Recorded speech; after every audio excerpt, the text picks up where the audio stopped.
Et nous sommes avec Richard Skeven, adjoint à la sécurité à la mairie de Nîmes. Bonjour. Oui, bonjour. Et un grand merci d'être avec nous ce matin sur Sud Radio. On l'a appris il y a quelques instants, ce drame, un enfant de 10 ans tué par balle en bas d'un immeuble du quartier Pissevin. C'était hier soir aux alentours de 23h. Que savez-vous exactement sur ce qui s'est passé ? Oui, c'était aux alentours de 23h30 en fait, si vous voulez. Donc j'étais tenu informé cette nuit à 1h30 du matin. Donc les faits, c'est effectivement ce qui est relayé quant à présent sur tous les médias.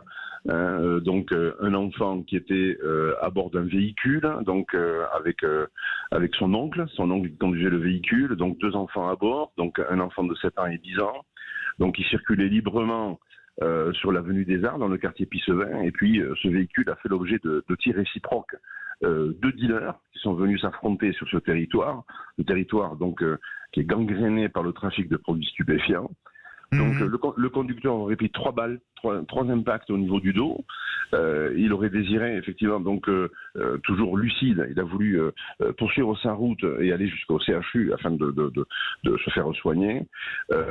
Jusqu'à un moment donné, il tourne la tête, il entend la portière arrière du véhicule s'ouvrir. Il constate que son neveu a disparu. Donc il peut être apeuré ou l'enfant peut être lui-même touché par balle. Donc il ne s'est pas arrêté. Le gamin aurait été coincé par la ceinture de sécurité. Il aurait été traîné jusqu'au CHU. Donc bien évidemment, arrivé au CHU, il constate effectivement la présence de son neveu accroché à la ceinture de sécurité et ce gamin également faisant l'objet d'un impact de balle. Voilà ce que je sais quant à présent. C'est la police judiciaire donc qui traite le dossier, la procureure de la République est sur place, ainsi que le préfet. Voilà. Vous l'avez dit, c'est un quartier gangréné par les trafics de drogue. Oui, depuis de nombreuses années. Sur Pissevin, si vous voulez. Donc, il y a une galerie que l'on appelle la galerie Chez Wagner, qui depuis de nombreuses années fait l'objet donc de trafic de produits stupéfiants très important, qui génère énormément qui est très fructueux en termes de sommes d'argent récupérées grâce à ce trafic de produits stupéfiants. Le maire de Nîmes n'a eu de cesse de rappeler et de solliciter auprès de la Première ministre, Madame Elisabeth Borne, auprès du ministre de l'Intérieur, qui est venu régulièrement sur Nîmes.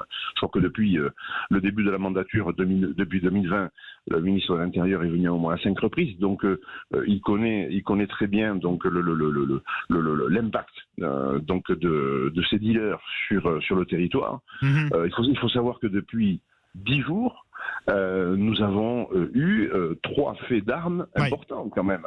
Sur différents quartiers.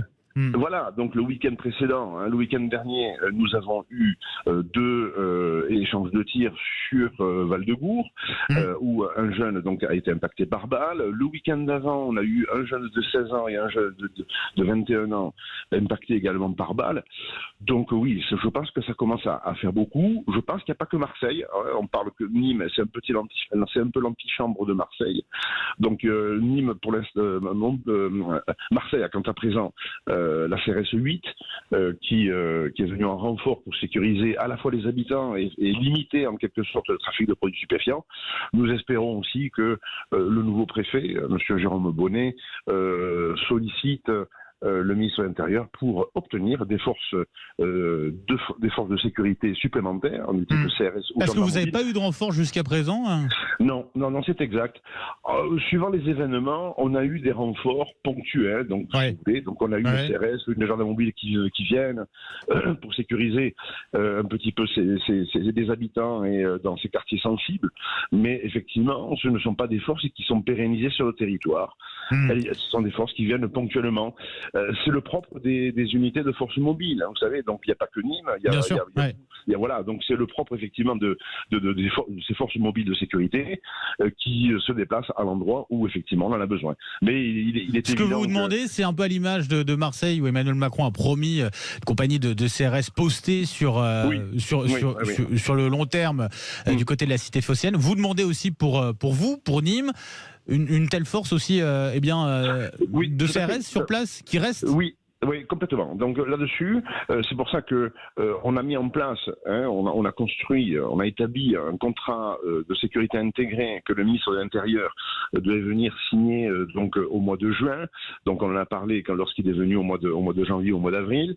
Donc il est tout à fait d'accord pour signer ce contrat de sécurité intégré qui permettrait effectivement à la ville de Nîmes d'obtenir une UFM, une unité de force mobile pérennisée sur le territoire, que l'on pourrait effectivement utiliser dans ces quartiers que l'on dit difficiles, qui sont sensibles, et surtout, pour sécuriser les habitants, et aussi pour limiter ou tenter de limiter ce trafic de produits stupéfiants. Bien sûr. Donc avec les forces de police qui sont déjà installées au niveau de l'hôtel de police de Nîmes, bien sûr.